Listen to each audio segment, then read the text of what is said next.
예, 여러분 만나서 또 반갑고 또 오늘 함께 하나님 주시는 말씀의 은혜가 있는 시간이 되었으면 좋겠습니다.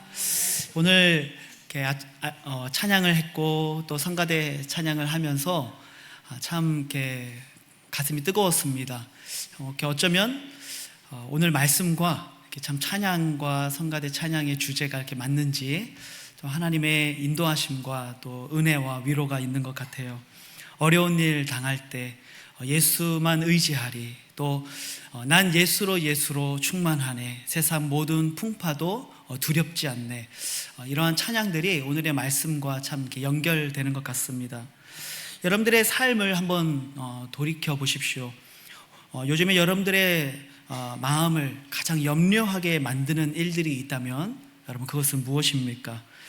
아마 우리 젊은이들 같은 경우는 학점이나 진로, 취업, 결혼, 또는 자녀를 잉태하는 것, 출산하는 것, 또 어린 자녀를 양육하는 것들, 아이의 발달, 이런 것들에 대한 염려, 또 걱정, 아마 이런 것들이 있을 것 같아요. 또 우리 어른들은 경제적인 문제라든가 또 집을 마련하는 문제라든가 또 건강과 같은 문제, 참 여러 가지 이런 삶의 문제들이 아마 우리 모두에게 다 있을 것 같습니다. 근데 여러분, 하나님은요, 우리가 염려하는 것을 기뻐하지 않으십니다. 기뻐하지 않는다는 말이 하나님 죄를, 이 염려라는 것이 정말 죄여서 하나님 그것을 싫어하신다라는 그런 의미가 아니라, 하나님은 우리가 정말 사랑받는 자녀로서 기쁨과 만족을 누리며 살기를 원하시는데, 우리가 염려하는 모습을 보시면 하나님이 정말 마음이 너무 아프신 거예요. 너무 속상하신 거예요. 그것은 마치 우리가 사랑하는 자녀들의 인생의 문제들 앞에서 우리가 그들의 염려의 문제를 보면서 같이 아파하잖아요. 같이 눈물 흘리고 정말 우리 자녀가 행복했으면 좋겠는데 아파하고 있는 것들을 보면은 우리도 너무 속상하잖아요. 아마 그런 감정을 생각하면 오늘 참 염려하지 말라고 하시는 이 하나님의 마음이 단지 염려는 나쁜 거야 이렇게 말씀하시는 게 아니라 정말 우리를 향한 안타까움, 그리고 우리의 삶이 염려가 아니라 기쁨과 감격으로 채워지는 삶을 원하시는 그 간절한 심령이 이 말씀 속에 담겨져 있는 것이죠. 오늘 이 본문에서 염려하지 말고 라고 말씀할 때 그 아버지의 마음을 오늘 이 예배를 통해, 설교를 통해 느낄 수 있는 시간이 될 수 있었으면 좋겠습니다. 여러분, 염려라는 이 죄를 짓는 자를 향한 충고가 아닙니다. 도리어 아파하는 자녀를 향한 안타까운 그 부모의 마음으로 오늘의 이 말씀 앞에 다가설 수 있기를 소망합니다. 여러분, 우리에게 염려 그리고 두려움이 찾아오는 것은 사실 지극히 자연스러운 현상이라고 생각합니다. 왜냐하면 우리가 연약하기 때문이죠. 우리의 능력이 부족합니다. 또 지혜도 부족합니다. 그래서 우리는 미래의 일들에, 알지 못하는 일들에 대해서 늘 불안해하고 또 염려하게 마련이죠.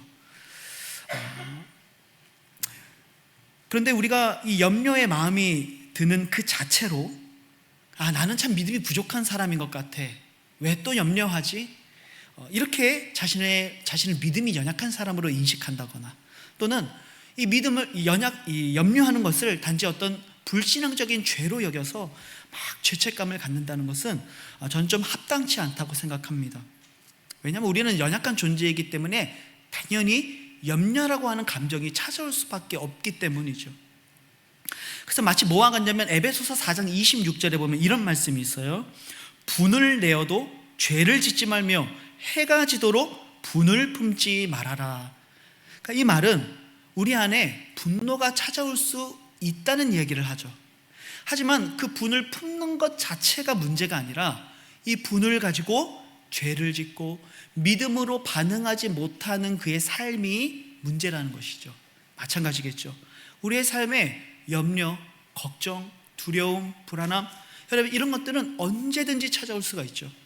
하지만 더 중요한 것은 단지 그 염려 자체를 우리가 죄로 여긴다거나, 또한 그런 염려 자체를 통해 나 자신은 참 믿음이 연약한 사람이구나 라고 자신을 정죄하는 것이 아니라 도리어 그 염려를 방치하는 내 모습, 그리고 그 염려 때문에 믿음으로 행동하지 못하고 선택하지 못하고 생각하지 못하는 내 태도를 하나님 앞에서 돌아볼 수 있어야 된다는 것이죠.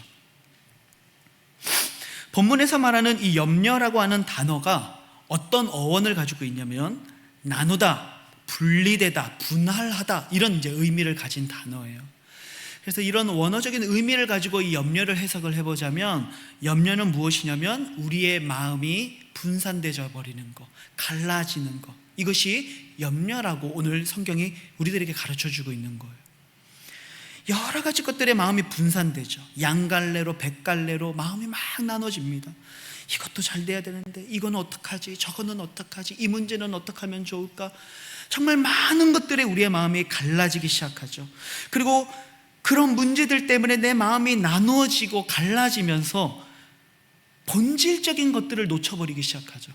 삶의 우선순위를 놓치기 시작하죠. 내 삶이 뒤죽박죽 꼬여버리게 되는 거예요. 그게 뭐다? 염려라는 거예요. 마음이 분산되는 거, 갈라져 버리는 거. 그런데 오늘 본문에서는 아무것도 염려하지 말라고 말씀하시죠. 그러니까 이것을 원어적인 의미로 다시 바꿔서 말씀드리면 우리의 마음이 여기저기 갈라져 버리게 두지 말아라. 우리 마음이 분산되도록 두지 말아라. 우리의 시선이 저것을 보지 말고 삶의 우선순위와 본질을 놓쳐버리도록 두지 말아라. 오직 너의 마음을 하나로 잘 묶어서 그 마음을 고정시키라는 것이죠. 누구에게요? 하나님께 집중하고 고정시키라는 것이죠. 이 말이 염려하지 말라는 말의 의미가 될 수 있는 거예요. 그래서 우리의 모든 삶의 신경들, 내 모든 불안들, 내 모든 염려들, 내가 어찌할 수 없는 작은 변수까지도 생각하는 우리들의 그 모든 아주 예민한 마음들을 다 끊어버리고 모든 신경을, 모든 정신을, 모든 마음을 하나님께만 집중해서 그분을 바라보고 그분께 내 모든 삶을 맡겨드리는 것, 여러분 그것이 바로 염려하지 않는 믿음의 태도라는 것이죠. 바로 그 믿음의 태도를 통해서 우리는 고백하게 되는 거예요. 내가 아니라 하나님께 답이 있습니다. 내가 아니라 하나님께 길이 있습니다. 나는 능력이 없지만 하나님은 하실 수 있습니다. 내 모든 삶의 해답이 오직 예수님께만 있습니다. 그래서 나는 다른 것 보지 않고 오직 예수님 당신만 바라보며 가겠습니다. 여러분 이것이 바로 염려하지 않는 믿음의 삶인 것입니다. 히브리서 기자가 우리가 잘 아는 말씀이죠. 이렇게 고백했습니다. 믿음의 주요 또 온전하게 하시는 이인 예수를 바라보자. 마음을 모으는 거예요. 시선을 모으는 것이죠. 그래서 영어 성경에서는 이렇게 말씀하죠. Let us fix our eyes on Jesus. 예수님께 우리의 이 시선을, 우리의 눈을 어떻게 합니까? fix, 고정하는 거예요. 다른 거 보지 않는 거예요. 우리 눈에 너무 많은 것들이 보이잖아요. 이것도 좀 잘못될 것 같고 저것도 잘못될 것 같고 저거에 걸려 넘어질 것 같고 수많은 것들에 우리의 시선이 나뉘어져 있죠. 근데 그것들을 싹 모아서 예수님만 바라보는 것, 여러분 그것이 바로 염려하지 않는 믿음의 삶이라는 것이죠. 오늘 주님은 우리들에게 말씀하고 계세요. 아무것도 염려하지 말아라. 여러분 이 말씀은요, 주님이 우리의 염려가 얼마나 힘든지, 얼마나 아픈지, 얼마나 많은 눈물을 흘리고 있는지 모르기 때문에 이런 말씀을 하시는 게 절대로 아니에요. 사람은 그럴 수 있어요. 누군가 와서 나 힘들어, 나 어려워 막 얘기하면요, 너만 그런 거 아니야, 나도 힘들어, 나도 그래. 우리 그럴 때가 있어요. 때로는요 부모님들 우리 자녀들한테 그런 말 많이 하잖아요. 뭘 그런 걸 가지고 힘들어해? 뭐 그거 가지고 그렇게 무서워해? 다 우리도 어릴 때는 그렇게 무서워해놓고서는 우리 자녀들한테는 그런 거예요. 어린 아이들한테는 그게 무섭고 힘든 건데 뭐 그런 것 같다 힘들어하냐? 근데 여러분 우리 주님은요, 우리 같은 마음 때문에 염려하지 말라고 말씀하시는 게 아니에요. 주님은요, 우리가 어떤 어려움 가운데 있는지 그 누구보다 더 잘 아시는 분이세요. 그래서 우리가 잘 아는 히브리서 말씀에 그런 말씀이 있어요. 주님은 우리의 연약함을 동정하지 못하실 분이 아니요 우리야 모든 일에 우리와 같이 시험을 받으신 이로되 죄는 없으시니라. 그분은요 우리랑 똑같이 시험을 받으셨대요. 아니 우리보다 더 큰 시험을 받으셨어요. 더 아픈 버림을 당하셨어요. 더 큰 육체의 고통을 당하셨어요. 그는 아버지로부터 버림받으셨어요. 그 모든 인간의 배신, 그 모든 눈물, 그 아픔을 경험하시고 40일간의 굶주림도 경험하시고 세상의 모든 유혹도 받으신 분이 예수님이세요. 그래서 예수님이 우리의 연약함을 그 누구보다 잘 아신다는 거예요.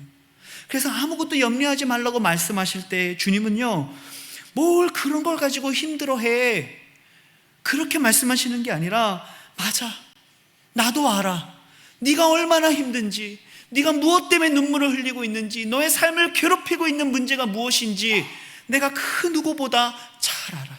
나도 경험했고 나도 그것 때문에 아파했어. 하지만 사랑하는 아들아, 사랑하는 내 딸아, 너는 나처럼 염려하지 마.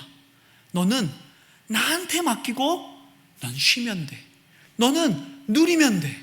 내가 일할게. 내가 너를 쉬게 할게 라고 주님은 우리들에게 말씀하고 있는 것이죠. 그 말씀, 그 마음을 가지고 오늘 우리들에게 말씀하고 있는 거예요. 아무것도 염려하지 말아라. 그래서 주님이 우리에게 그런 말씀을 하셨잖아요. 수고하고 무거운 짐진 자들아 다 내게로 오라. 내가 너희를 쉬게 하리라. 그것이 주님의 마음이에요. 염려하고 있는 우리들을 보면서 아이고 그것 가지고 힘들어하냐? 또 힘들어하냐? 말씀하시는 게 아니라 내가 안다. 너의 눈물을 안다. 그거 가지고 나한테 와. 염려하지 말고 바둥거리지 말고 눈물 흘리고 있지 말고 와서 나한테 맡겨. 내가 짊어질게. 너는 쉬고 내가 하는 일들을 바라보기만 해. 여러분 아무것도 염려하지 말라는 그 말씀 속에는 바로 주님의 이 사랑이 정말 이 안타까움이 담겨 있다는 것을 여러분 우리가 기억했으면 좋겠어요. 여러분 우리의 마음을 한번 돌이켜 보시죠. 얼마나 많은 것들에 우리의 마음이 갈라져 있습니까? 얼마나 많은 것들에 우리의 마음이 분산되어 있습니까?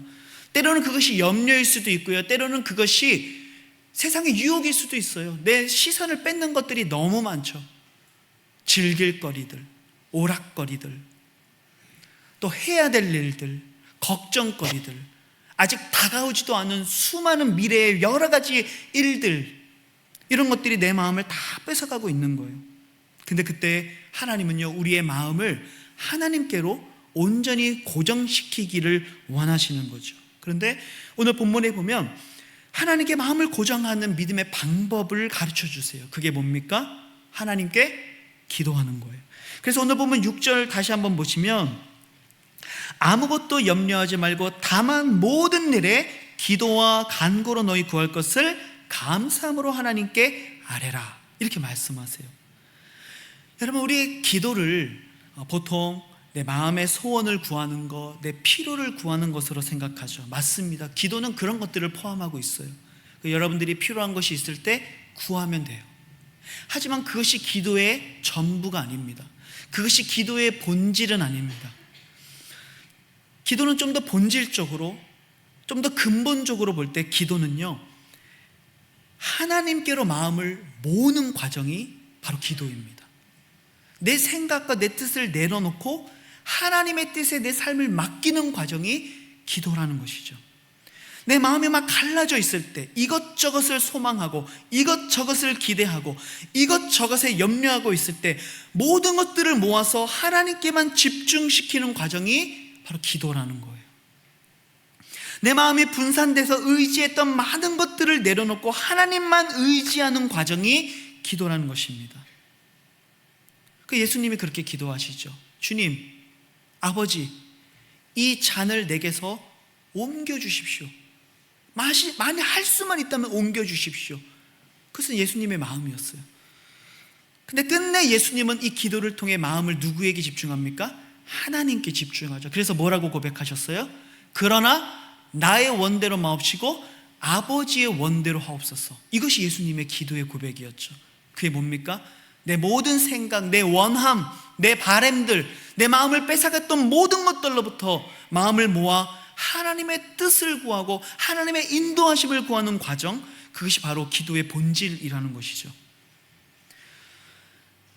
그래서 여러분, 우리는 기도를요, 단지 내 뜻, 내 생각, 내 계획을 이뤄달라는 것이 기도가 아니라 도리어 기도는요, 분산되어 있었던 내 모든 생각들을 다 내려놓고 하나님의 뜻에, 하나님의 계획에, 하나님의 능력에, 하나님의 때에, 하나님의 방법에 내 삶을 맡기며 마음을 모으는 것, 그것이 바로 기도라는 것이죠. 하나님의 뜻이 최선임을 믿는 거예요. 나보다 하나님의 위대하심을 믿는 거죠. 하나님의 응답이 어떤 것이든지 나는 그것을 인정하겠다라는 믿음의 고백으로 기도하는 것이죠. 그렇기 때문에 이 기도를 하되 어떻게 기도하라고 말씀하세요? 감사함으로 기도하는 거예요. 감사함으로 기도하라는 말의 의미가 바로 그거예요. 나는 할 수 없어요, 주님. 근데 주님이 내 삶의 짐을 대신 져주세요. 나는 할 수 없어요. 대신 하나님이 해주세요라고 기도하기 때문에 감사함으로 기도하는 것이죠. 저도 아이들을 아침마다 학교에 데려다 줍니다. 그러면은 우리 어린아이 둘째가 이렇게 프리스쿨에 등원할 때요, 가방을 들어주죠. 또 학교 앞에 가보면 보통 킨디, 이어 1, 2 이렇게 되는 부모님들은 다 아이들 가방도 들어주고요. 또 막 밴드 하는 아이들은 무거운 악기 다 엄마가, 본인도 몸이 작은데 다 들어주고 그러잖아요. 그 짐을 막 들어주는 거예요. 근데 누군가 내 짐을 들어준다고 한번 생각해 보세요. 옛날에는 우리 어르신들 젊었을 때는 막 등산하고 이런 것들 되게 많이 했잖아요. 그러니까 저희 부모님도 이 등산을 하시다가 만났다고 제가 들었는데, 등산을 하면 어떤 일이 일어납니까? 형제들이 자매들의 막 무거운 짐을 내가 들어줄게. 그리고 막 위에서 괜히 혼자 올라올 수 있는데도 불구하고 막 손을 막 잡아주면서 끌어주면서 정분을 쌓는 뭐 이런 것들을 다 아시죠? 그럼 어때요? 감사하죠. 고맙죠. 내 짐을 대신 들어주니까요.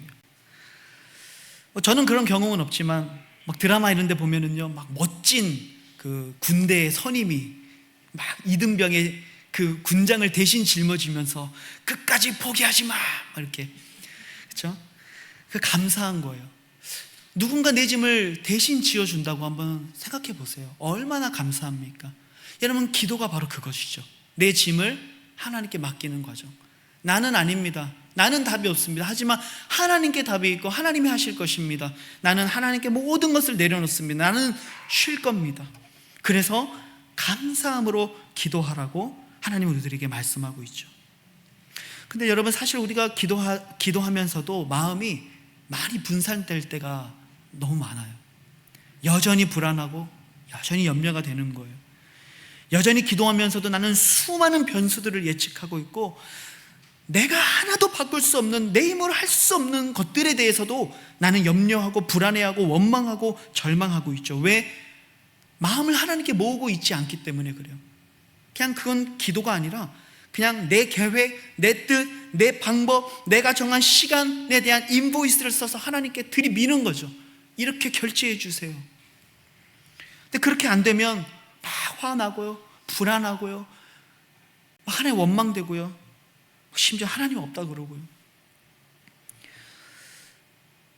사랑하는 성도 여러분, 기도는요, 정말 하나님이 하실 모든 일들에 대해 감사함으로 내 모든 삶을 맡겨드리며 마음을, 정신을, 내 모든 지식을 하나님께만 맡기고 집중하는 것, 여러분, 바로 그것이 기도라는 것입니다.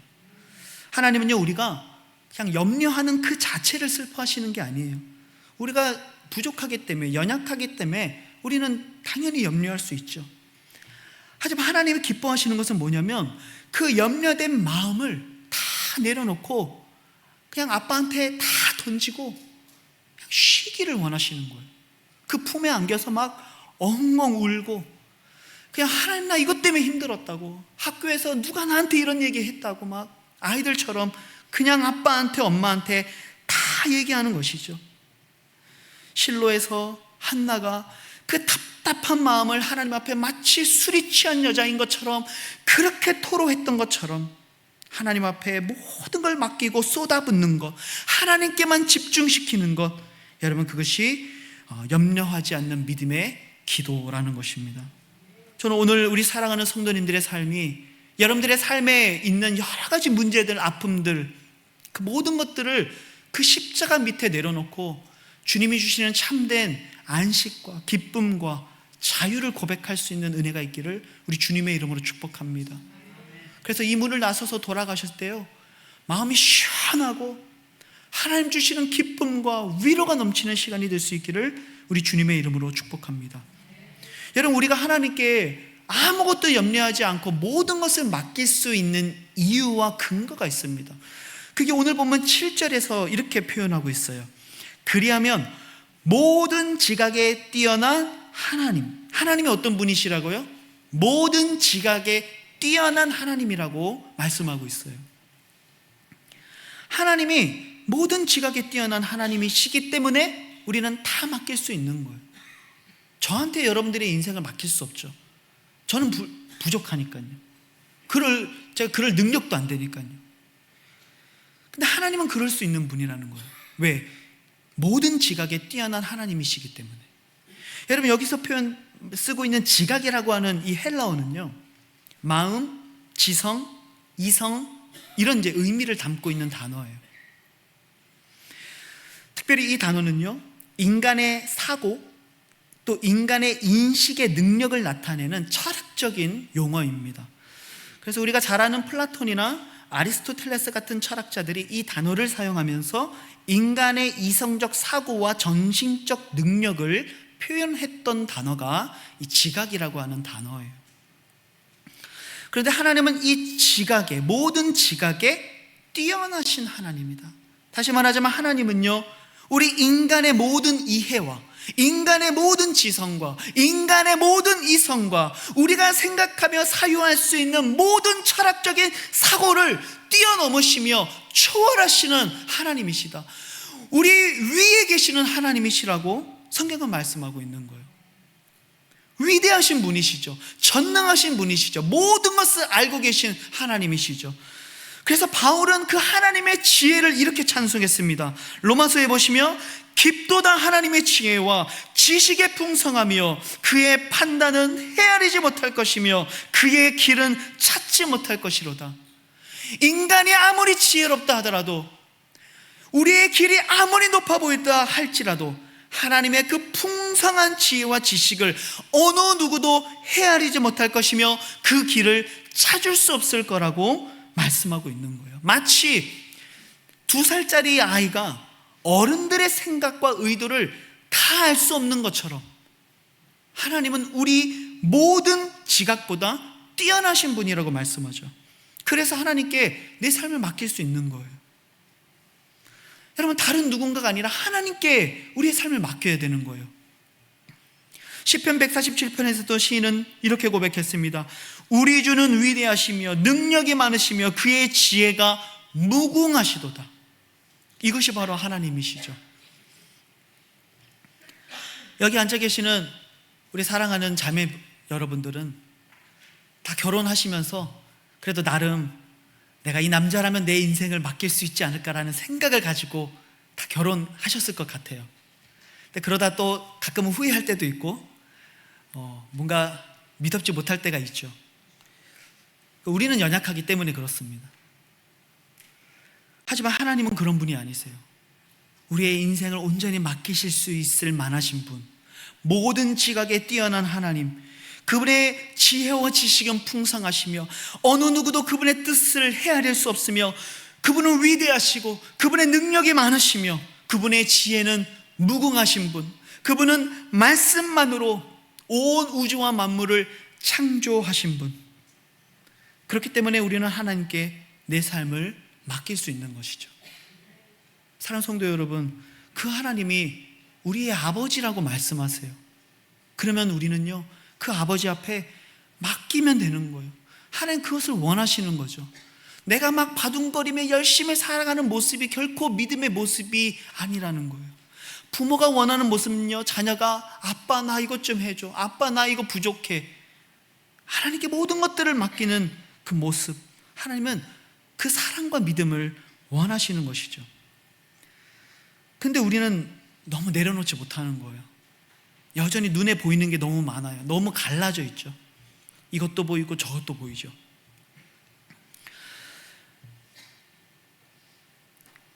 우리가 모든 것들을 내려놓기 시작할 때 그 내려놓음 뒤에는요, 우리가 생각하지 못했던 너무나도 위대한 기적들이 나타나게 되는 것을 우리는 성경의 역사들을 통해서 많이 경험할 수가 있어요.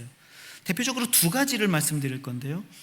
창세기 43장에 보면요, 이런 고백이 있습니다. 전능하신 하나님께서 그 사람 앞에서 너희에게 은혜를 베푸사 그 사람으로 너희 다른 형제와 베냐민을 돌려보내게 하시기를 원하노라. 내가 자식을 잃게 되면 이르리로다 라고 고백합니다. 여러분, 이게 누구의 고백인지 아시겠어요? 야곱의 고백이에요. 어떤 상황입니까?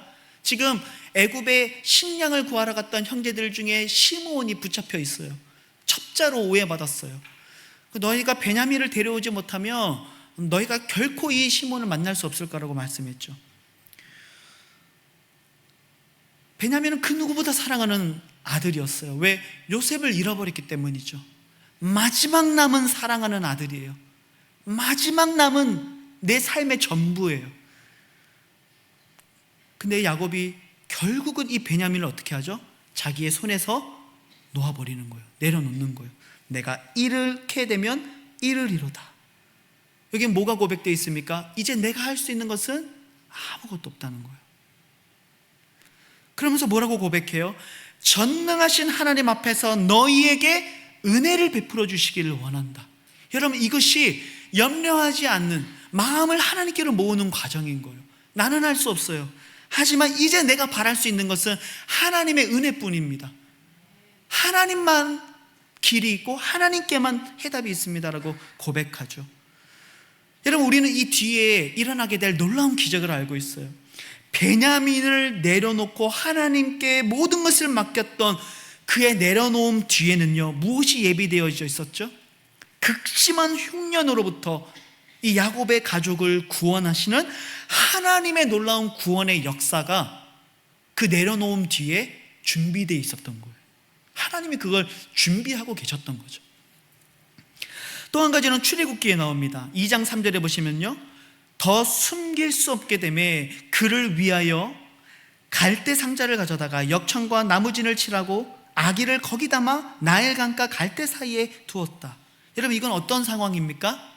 아기 모세를 나일강에 버리는 거예요. 왜요? 이 어머니가요, 석 달 동안 이 아이를 키웠어요.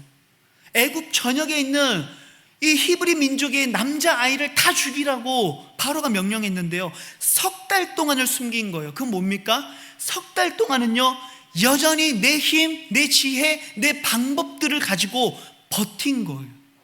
근데 석 달이 지났어요. 더 이상 숨길 수가 없게 됐대요. 뭘 의미합니까? 하나님, 난 이제 할 수 없습니다. 내 방법은 이제 없습니다.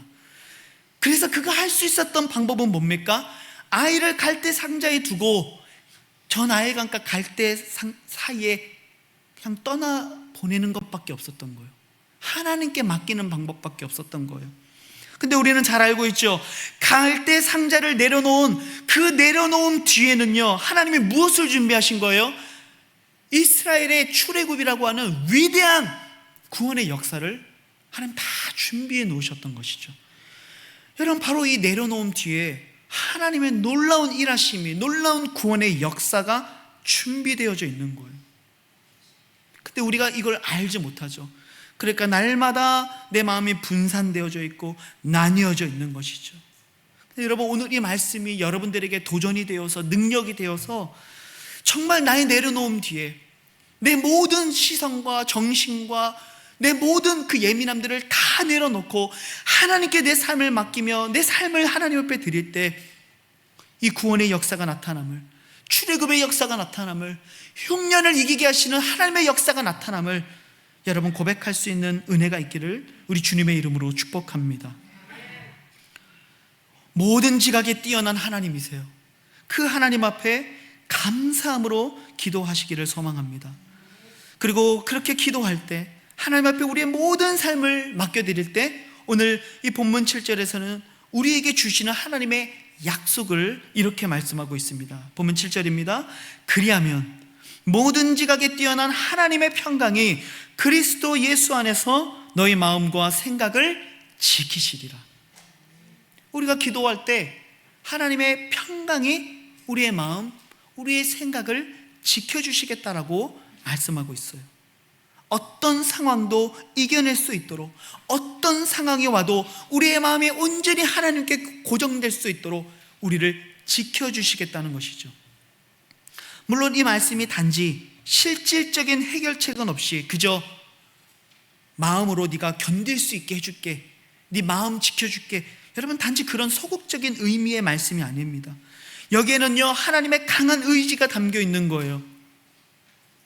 내 방법, 내 능력으로 내가 성취할 테니 너는 나에게만 마음을 고정시키고 분산시키지 말고 여러 가지 잡다한 것들의 시선을 뺏기지 말고 오늘 내가 행할 놀라운 구원의 역사를, 나의 능력을 너는 바라보라는 하나님의 위대한 그 약속의 메시지가 오늘 이 마음과 생각을 지키시겠다라는 이 말씀 속에 담겨 있는 것입니다.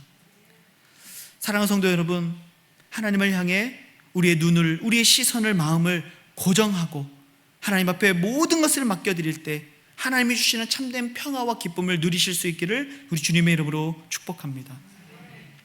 여기 연세가 있으신 분들은 아마 오래전에 많이 불렀던 이 찬양의 가사를 아마 다 아실 것 같아요. 기도할 수 있는데 왜 염려하십니까? 이 찬양 다 아시죠? 저도 어릴 때 이 찬양 많이 불렀던 기억이 납니다. 기도할 수 있는데 왜 염려하십니까? 기도할 수 있는데 왜 염려하십니까? 우리의 기도의 대상이 누구라고 하셨습니까? 모든 지각에 뛰어난 하나님, 말씀만으로도 천지를 창조하신 하나님, 우리의 인간의 지혜를 뛰어넘으시며 그는 위대하시며 전능하시며 그의 지혜는 무궁하시며 어느 누구도 그의 생각을 헤아릴 수 없는 위대하신 하나님을 나의 아버지로 고백하면서도 기도할 수 있는데 왜 염려하십니까? 라는 이 찬양의 가사가 우리의 마음을 울리는 것 같아요. 여러분, 왜 염려하고 계십니까? 로마서 8장 32절에 보면 하나님을 이렇게 표현합니다. 자기 아들을 아끼지 아니하시고 우리 모든 사람을 위하여 내주시니가 어찌 그 아들과 함께 모든 것을 우리에게 주시지 아니하겠느냐. 쉽게 얘기하면 무슨 말입니까? 아들도 주신 분이 우리한테 주실 수 없는 게 도대체 뭐가 있겠느냐라는 말씀이죠. 그 하나님이, 아들도 내어주신 하나님이 우리 앞에 계시는데 우리는 왜 기도할 수 있으면서도 염려하고 있습니까? 왜 마음이 분산되어 있습니까? 왜 많은 것들에 우리의 시선을 빼앗기고 있습니까? 아무것도 염려하지 말라고 말씀하세요. 베냐민을 애굽으로 보낼 때 하나님이 이스라엘의 구원을 준비하고 계셨잖아요. 요셉이 그 갈대 상자를 물에 떠내려 보낼 때 하나님은 그 모세를 통해서 이루실 위대한 구원을 준비하고 계셨잖아요. 그 하나님께 떠내려 보내라는 거예요.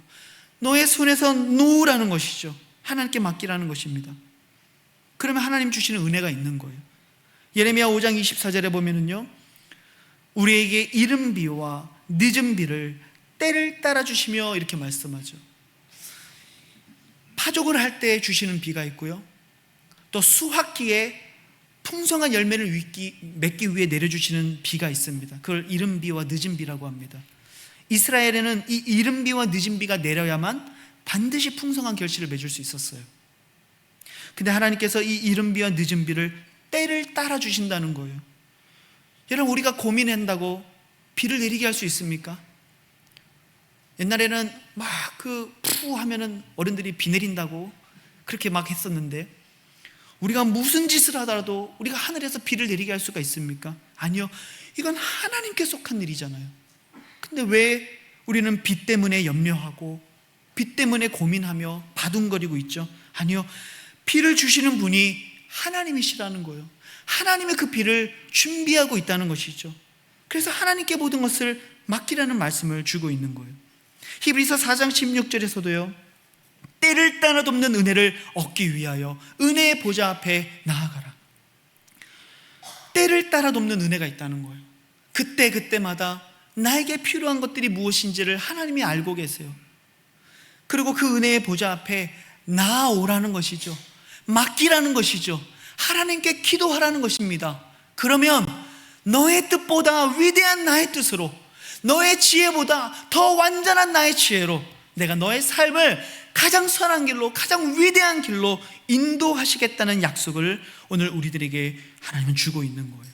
사랑하는 성도 여러분, 하나님 앞에 우리의 모든 염려를 다 내려놓고 하나님께 맡길 수 있는 은혜가 있기를 소망합니다.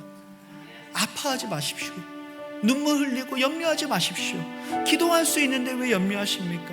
하나님은 우리에게 이미 때를 따라 돕는 그 늦은 비와 이른 비를 이미 준비해 주셨어요. 우리는 내려놓기만 하면 됩니다. 그러면 하나님은 그 내려놓음을 통해 위대한 구원의 역사들을 이루어 가실 것입니다. 여러분 믿으십니까? 오늘 이 본문의 말씀 6절 7절 말씀인데요, 우리가 이 믿음의 말씀을 한번 믿음으로 선포하면서 오늘의 말씀을 마쳤으면 좋겠습니다. 함께 선포하며 나아갑시다. 아무것도 염려하지 말고 다만 모든 일에 기도와 간구로 너희 구할 것을 감사함으로 하나님께 아뢰라. 그리하며 모든 지각에 뛰어난 하나님의 평강이 그리스도 예수 안에서 너희 마음과 생각을 지키시리라. 할렐루야, 아멘. 하나님 우리의 마음과 생각을 지키실 것입니다. 우리가 기도하기를 원합니다. 하나님, 우리가 염려하는 것을 너무나도 마음 아파하세요. 하나님은 우리가 당신 안에서 쉬기를 원하시고 감사를 누리시기를 원하시는 분이십니다. 염려하지 말고 기도하라는 것은 귀찮은 명령이 아니라 도리어 내가 너의 짐을 대신 짊어지시겠다는 진정한 사랑의 메시지라는 것을 우리가 고백할 수 있기를 소망합니다. 여러분, 우리는 그동안 너무 많은 것들에 우리의 마음이 분산되어 있지 않았습니까? 우리의 시선이 분산되어서 어느 것 하나 확신하지 못하고 평안하지 못하고 염려하고 있지 않았습니까? 기도하길 원합니다. 하나님, 내 마음이 분산되어져 있었습니다. 갈라진 내 마음을 하나님께로 모으기를 원합니다. 하나님께로 향하기를 원합니다. 감사함으로 기도하기를